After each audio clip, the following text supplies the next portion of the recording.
के आगे आज आकर आपने जो ज्ञापन दिया है एसडीएम महोदय को लेकर दिया, इसके बारे में आप पूर्ण रूप से जानकारी बताइए। किस विषय को लेकर आपने ये जो आज एसडीएम महोदय को जो आपने ये ज्ञापन दिया?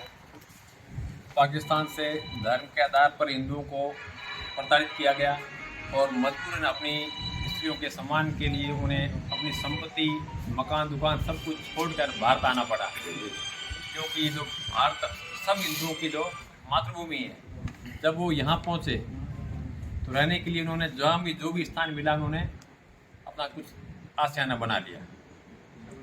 तो केंद्र सरकार के द्वारा 2019 में CAA एक कानून लाया जा रहा था, तो उसके अंतर्गत उन्होंने ये बात कही पार्लियामेंट में कि जो भी धर्म के आधार पे विदेशी धरती पर हिंदू प्रताड़ित हो रहा है उनको हम यहाँ नागरिकता देंगे। 2019 से 2023 चल रहा है, अभी तक उन्होंने उस पर कोई भी काम नहीं किया।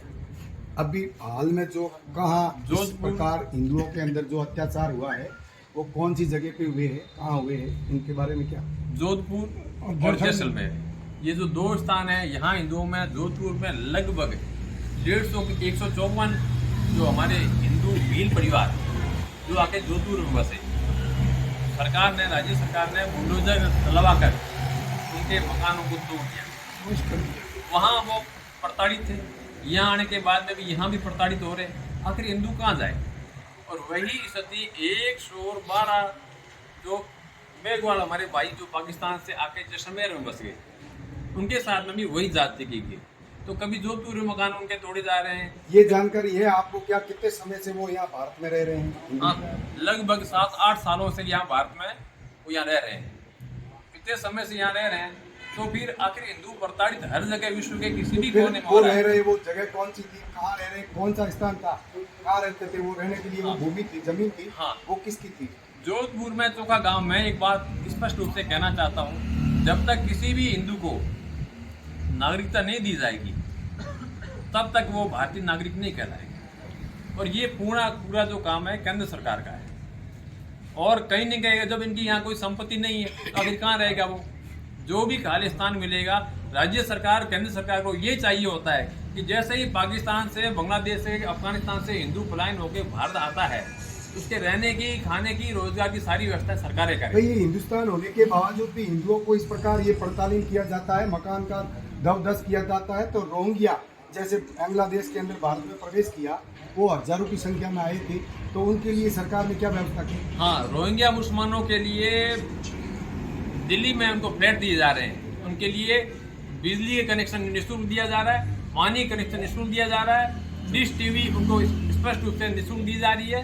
जब रोहिंग्या मुसलमानों को आप रहने के लिए यहाँ जमीन दे रहे हो, धर्म के आधार पर जब राष्ट्र का विभाजन हुआ तो जिन्होंने इस हमारे देश का टुकड़े करवाए उनको तो आप सुविधाएं दे रहे हो, और जिनकी इच्छा नहीं थी कि वो पाकिस्तान में रहे, बिना इच्छा के आपने इस राष्ट्र का विभाजन किया। जब अपनी जिद बचाने के लिए भारत में आए तो आप उनके निवास स्थानों को तोड़ रहे हो। घोर रूप से ये अमानवीय कृत्य है, और सरकारों की जिम्मेदारी होनी चाहिए कि हाँ, धर्म के आधार पर प्रताड़ित होकर जो भी आएगा हम उनके साथ खड़े हैं। लेकिन कोई सरकारें भी तोड़ रही है, चाहे ये सरकार चाहे वो सरकार, पक्ष में नहीं बोल रहा। एक तरफ तो ये हिंदुस्तान का नारा लगता है कि हिंदुस्तान जय हिंद, दूसरी तरफ हिंदुओं को हिंदुस्तान में प्रताड़ित किया जाता है। तो फिर ये हिंदुओं के साथ ऐसा अत्याचार क्यों हो रहा है? ये छल किया जा रहा है।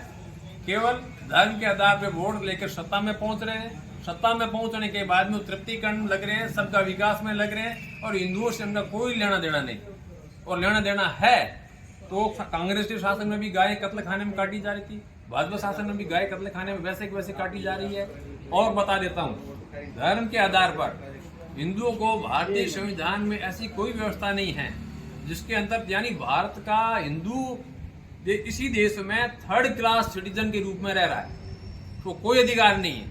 और मस्जिदों पे कोई टैक्स नहीं लगाया जा रहा है, हिंदुओं के मंदिरों से टैक्स वसूला जा रहा है, और उस टैक्स के पैसे को इकट्ठा करके मुसलमानों के मस्जिदों में वहां मार रहा है। आखिर मतलब ये सरकारों को क्या हो गया?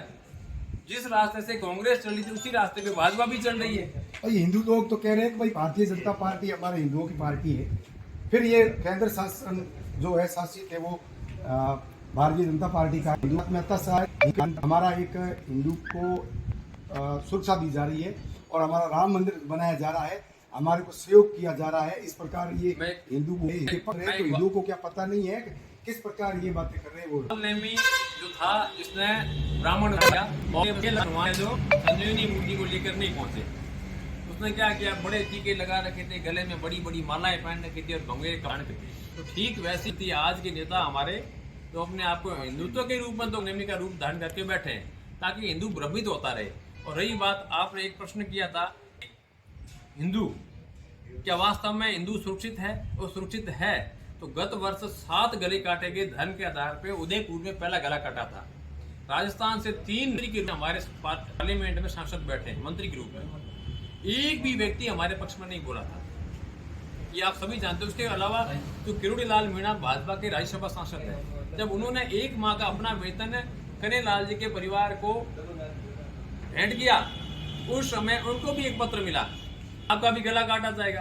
तो इनके शासन में तो आम आदमी सुरक्षित है, न इनका कोई सांसद सुरक्षित है। और एक और बता देता हूं, दिल्ली में राष्ट्रीय स्पोक पर्सन उस समय की नुपुर शर्मा उनका नाम, आज की तरह कर्मियों के बीच में वह बैठी थी और उस लड़की का कोई दोष नहीं था। उसने वही शब्द बोले जो उनकी किताब में लिखा, धार्मिक किताब कुरान शरीफ में जो लिखा था, उसने वही शब्द बोले।